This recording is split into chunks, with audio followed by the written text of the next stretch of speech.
महात्मा ने मेरा अपमान किया है। घोड़े से नीचे उतरे हैं, सामने देखा है कि मरा हुआ सर्प पड़ा है। उस मरे हुए सर्प को उठाया और उठा करके उन्हीं स्वामी जी के गले में वो सर्प डाल दिया है।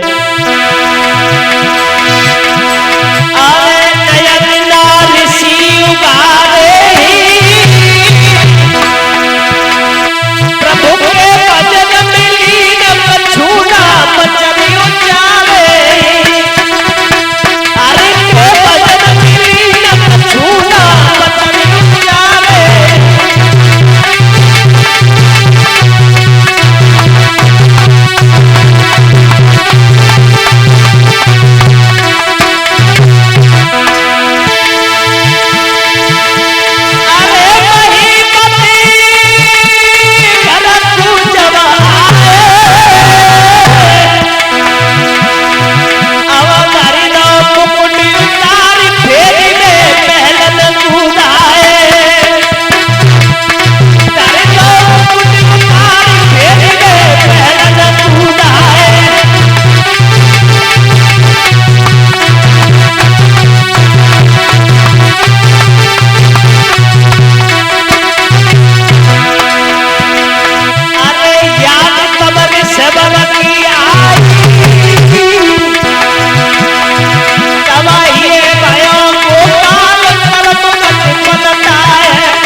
राजा परीक्षित ने क्या किया है, घोड़े से नीचे उतरे हैं, सामने देखा है मरा हुआ सर्प पड़ा है।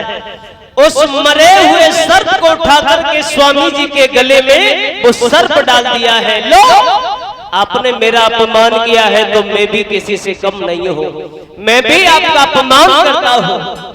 और ये लौट करके राजा परीक्षित चले आए और महलों में पहुंचे हैं। वो सोने का मुकुट उतार करके राजा ने अलग कर दिया है और जैसे ही वो मुकुट अलग रखा है बुद्धि बदल गई।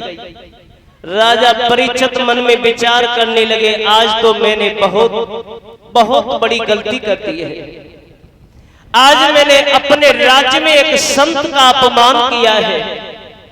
ये तो मैंने अनर्थ कर दिया है कि अपने इस राज्य में संत का सम्मान करना चाहिए, संत की सेवा करनी चाहिए, लेकिन सेवा तो अलग रही, मैंने अपमान कर दिया।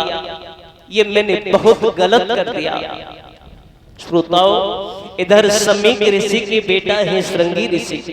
ये बच्चों के साथ में खेलते कूदते उसी आश्रम पर पहुंच गए हैं। और श्रृंगी ऋषि ने जिस वक्त जाकर के देखा है पिताजी के गले में मरा हुआ सर्प पड़ा है, बच्चों ने कह दिया है राजा परीक्षित ने आकर के तुम्हारे पिता के गले में मरा हुआ सर्प डाला है, उनका अपमान किया है। श्रृंगी ऋषि बोले हैं, जिस दुष्ट पापी ने मेरे पिताजी का अपमान किया है, ऐसे दुष्ट को मैं श्राप देता हूं, आज से 7वें दिन उसकी अकाल मृत्यु होगी। इसी तक्षक नाम के सर्प द्वारा उससे कोई बचाने वाला पैदा नहीं होगा। श्रृंगी ऋषि ने श्राप दे दिया क्योंकि पिताजी का अपमान हुआ है। लेकिन आजकल आप देखोगे पिताजी का भरी सभा में अपमान क्यों न हो जाए, बेटा ने अगर देख लिया कि पिताजी का अपमान हो रहा है तो पहले से ही पीठ घुमा करके ये चला जाएगा, पहले से ही मुख मोड़ करके ये बेटा चला जाएगा, पिताजी का अपमान होता रहेगा।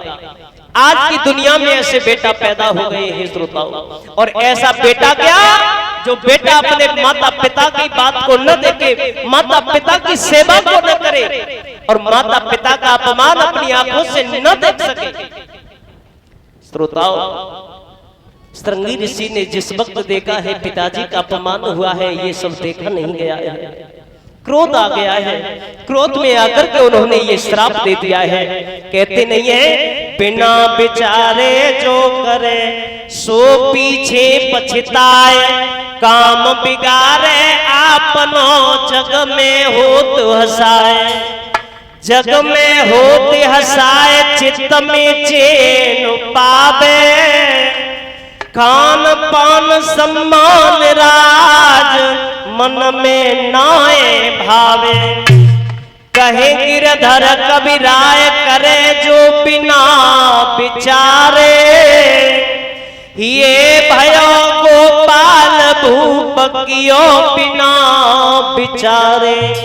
श्रोताओं, आज श्रृंगी ऋषि ने क्या किया है, ये श्राप दे दिया है राजा परीक्षित को, और जैसे ही ये श्राप दिया है श्रृंगी ऋषि साथ के सखाओं से बोले हैं, भैया कि श्रृंगी बोले बाप का अपमान किया है, अपमान किया है, अपमान किया जिसने बेजान किया है, बेजान किया है, किया जिसने बेजान किया है, बेजान किया है। बोले हैं श्रृंगी, बोले हैं श्रृंगी उसको मेरे श्राप हो जाएगा, मेरे श्राप हो जाएगा,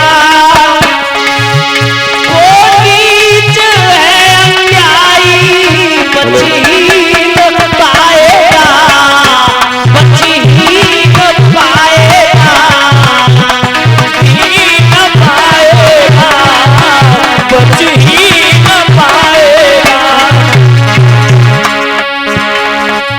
सातवें दिन उसको तक्षक सर्प उठाएगा, सातवें दिन उसको तक्षक सर्प उठाएगा, जैसा किया वैसा ही फल को पाएगा, फल को पाएगा, फल को पाएगा, जैसा किया वैसा ही फल को पाएगा, फल को पाएगा। जिस वक्त श्रृंगी ऋषि ने ये श्राप दिया है, एकदम समीक ऋषि के नेत्र खुले हैं, और जैसे ही मालूम पड़ा है कि मेरे बेटा श्रृंगी ऋषि ने ये श्राप दे दिया है उस राजा को, समीक ऋषि बोले हैं, बेटा ये तुमने क्या किया। बोले हैं समीक, बोले समीक बेटा ये बात ना सही, ये बात ना सही, तेरा पुना तू पकड़ो, मेरी मान जा कही, मेरी मान जा कही।